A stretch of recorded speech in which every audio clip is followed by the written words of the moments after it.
Jemaah salat tarawih yang dirahmati oleh Allah Subhanahu wa Ta'ala.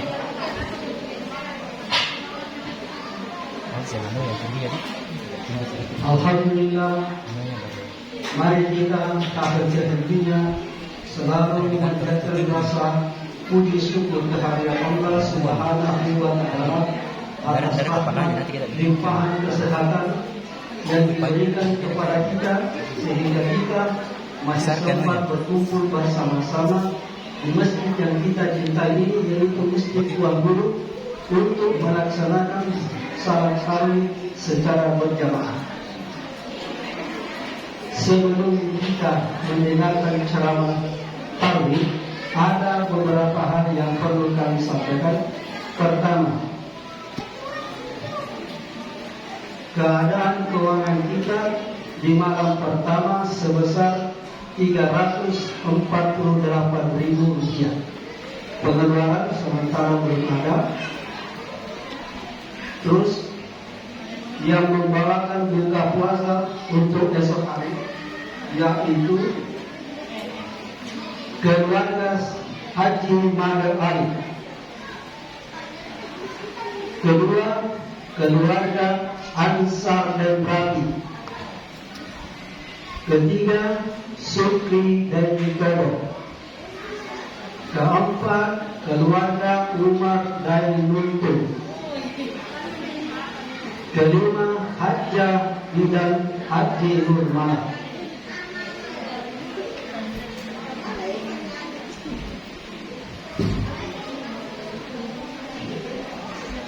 Dan kepada keluarga bertakdir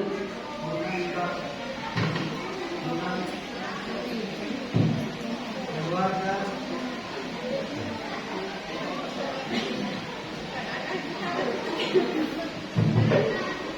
dan kepada keluarga Dr. Andes Haji Ismunandar MM, kami mengucapkan banyak terima kasih atas hidangan buka puasanya tadi, dan semoga mendapat balasan dari Allah Subhanahu wa Ta'ala.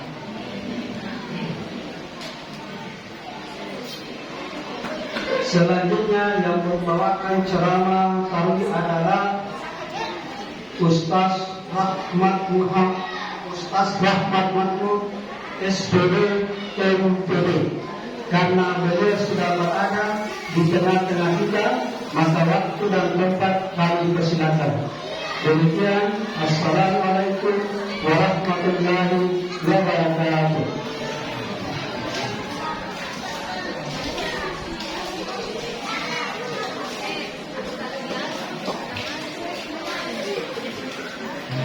Semua ini didokumentasikan. Kemarin tidak. Bismillahirrahmanirrahim. Assalamualaikum warahmatullahi wabarakatuh.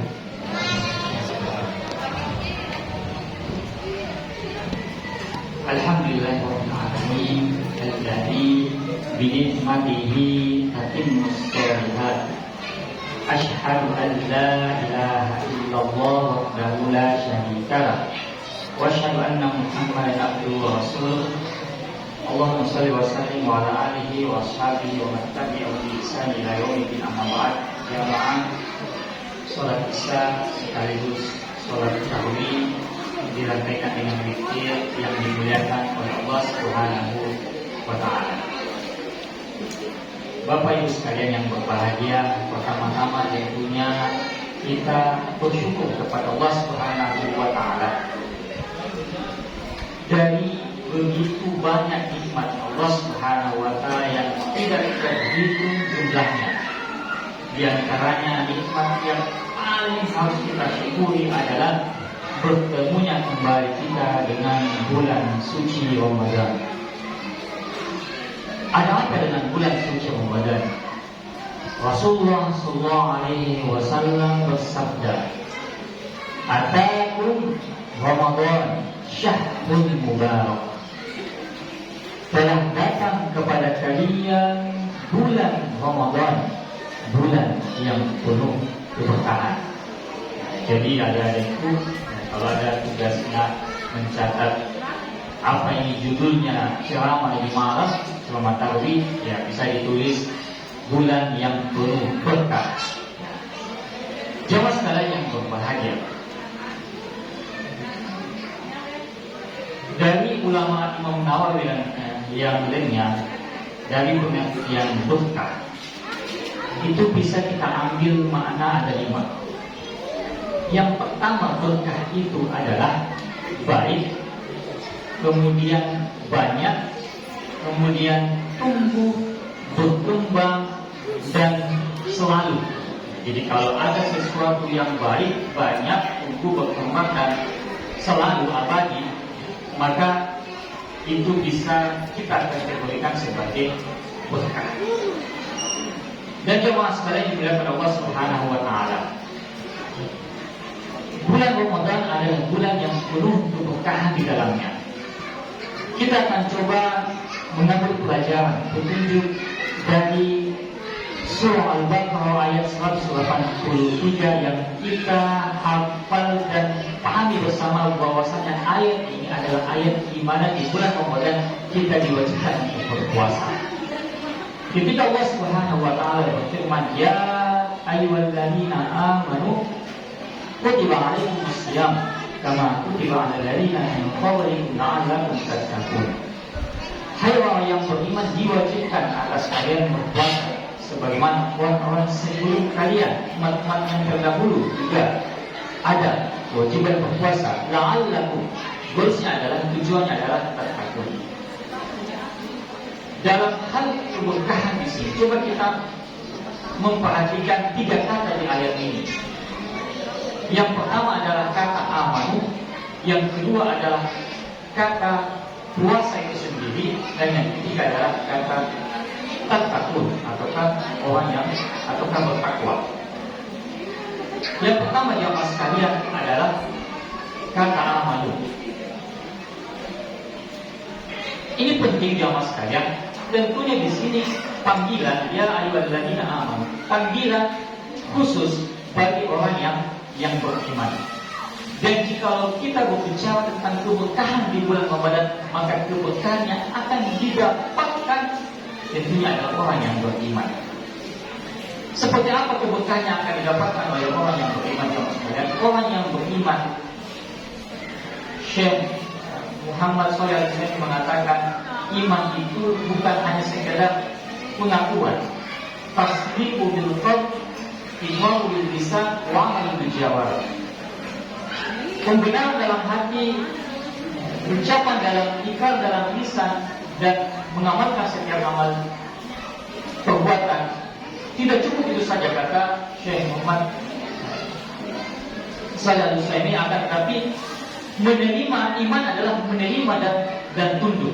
Jadi ketika kita mengatakan diri kita beriman kepada Allah, maka kita menerima dan kita tunduk, khususnya apa-apa saja yang menjadi perintah dan larangan Allah Subhanahu wa taala, khususnya di ayat yang tadi terkait dengan ibadah puasa. Jemaah sekalian dimuliakan oleh Allah Subhanahu wa taala, ringkasnya Allah Subhanahu wa taala memberikan banyak pengajaran di dalam Al-Quran. Jadi bulan Ramadan juga dikatakan Syahrul Quran, bulan Al-Quran, karena di mana Allah Subhanahu wa taala banyak pengajaran dan pendidikan yang ada di dalam Al-Quran. Namun kuncinya adalah al-iman, yaitu iman, menerima dan tunduk kepada Allah Subhanahu wa taala. Apa yang membedakan jamaah sekalian di awal puasa sampai akhir puasa yang membuat orang istiqomah, tentu saja adalah keimanannya. Jadi keimanan bukan hanya pada perkataan saja, akan tapi perkataan perbuatan di ketaatan yang semakin dilakukan, maka akan semakin bertambah ketaatan bertumbuh, sehingga membuat kita semakin istiqomah dalam menjalankan ketaatan kepada Allah Subhanahu wa taala. Dan ini menjadi fondasi yang sekalian dalam menjalankan apa-apa yang menjadi perintah Allah Subhanahu wa taala, khusus di ibadah puasa. Kemudian kata yang kedua setelah iman adalah kata puasa itu sendiri. Ada begitu banyak hikmah dan pelajaran atau rahasia di balik ibadah puasa. Tentunya kita telah sama ketahui, kita kembali saling mengingatkan bahwasanya ketika kita menjalankan ibadah puasa, Allah Subhanahu wa taala akan memberikan ganjaran pahala unlimited, pahala yang sangat besar. Ini dilihat dari hadis qudsi ketika disebutkan dalam sebuah hadis qudsi, illa siyam fa innahu li wa ana ajzi bihi. Jadi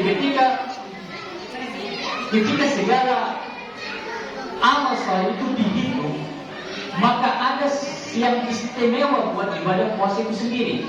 Kecuali ibadah puasa, fa innahu li, kata Allah, sesungguhnya itu milikku, wa ana ajzi bihi, dan aku sendiri yang akan memberikan pahala dari ibadah puasa itu.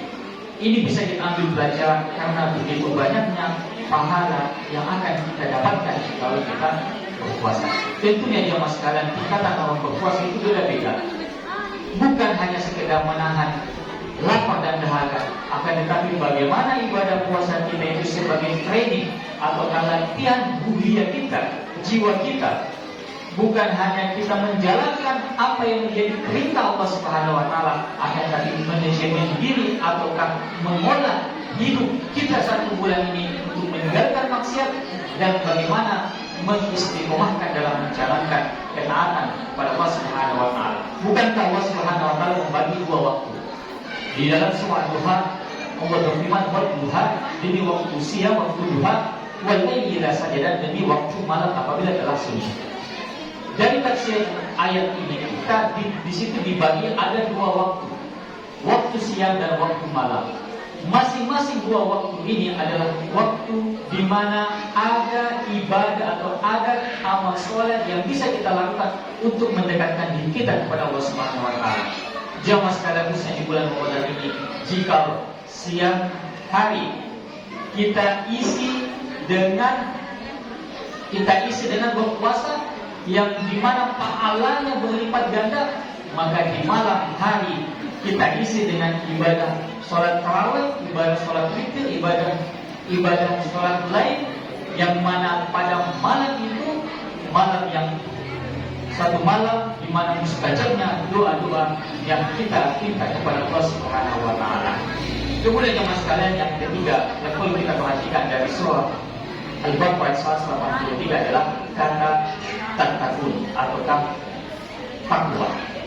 Disinilah yang menjadi tujuan daripada bukan hanya ibadah puasa, tapi seluruh amal soleh yang kita lakukan, goalsnya adalah bagaimana kita bertakwa. Di bulan Ramadan ini, ketika kita berpuasa, ketika kita zakat, ketika kita berinfak, ketika kita mengistiqomahkan untuk sholat rawatib, kita jaga sholat wajib kita, fardu kita jaga sholat malam kita jaga akhlak kita kepada sesama, ketika kita konsistenkan dalam tilawah Al-Quran, mempelajari Al-Quran, ketika ini dilakukan, maka goalsnya adalah, tujuannya adalah bagaimana kita mencapai derajat takwa. Jikalau jamaah sekalian, Bapak Ibu sekalian yang berbahagia, jikalau kita mendapatkan takwa khususnya di bulan Ramadan ini, dan kita istiqomahkan, kita jaga, kita rawat baik-baik takwa itu hingga di luar Ramadan, maka banyak hal yang akan kita dapatkan. Utamanya di antaranya adalah Allah Subhanahu wa taala berfirman, "Ya ayyuhalladzina amanu in tattaqullaha yaj'al lakum furqana." Wahai orang yang beriman, jikalau engkau bertakwa kepada Allah, maka Allah akan memberikan furqana, memberikan kemampuan untuk membedakan ini yang hak dan ini yang batil. Dan ketika kita dimampukan, diberikan taufik oleh Allah Subhanahu wa taala untuk menjalankan ini yang hak dan menjauhi ini yang batil, maka Allah Subhanahu wa taala tentunya akan menunjukkan, membimbing kita untuk menuju jalan yang lurus, untuk mendapatkan kebahagiaan di dunia dan terlebih lagi kebahagiaan di akhirat. Jemaah sekalian yang dimuliakan Allah Subhanahu wa taala, terakhir sebelum saya tutup dan selama tahun malam ini, keberkahan di bulan suci Ramadan insya Allah akan kita dapatkan jikalau bagaimana kita benar-benar menjaga keimanan ini. Jikalau kita benar-benar puasa bukan hanya menahan lapar dan haus, akan tetapi tarbiyah, pendidikan dunia kita. Keberkahan akan kita dapat jikalau kita mendapatkan goalsnya, tujuan daripada ibadah puasa kita dan ibadah yang lainnya adalah takwa kepada Allah Subhanahu wa taala. Jika iman kita sudah miliki dan jika puasa kita puasa yang mendatangkan pahala yang berlipat ganda, dan jika goals tujuan yang kita dapatkan adalah takwa, maka yakin dan percayalah Allah Subhanahu wa taala memberikan kebahagiaan, keselamatan di dunia dan terlebih lagi kebahagiaan dan kebahagiaan abadi kelak di kehidupan akhirat. Subhanallah bihamdi, asyhadu an la ilaha illa anta, astaghfiruka wa atubu ilaik. Assalamualaikum warahmatullahi wabarakatuh.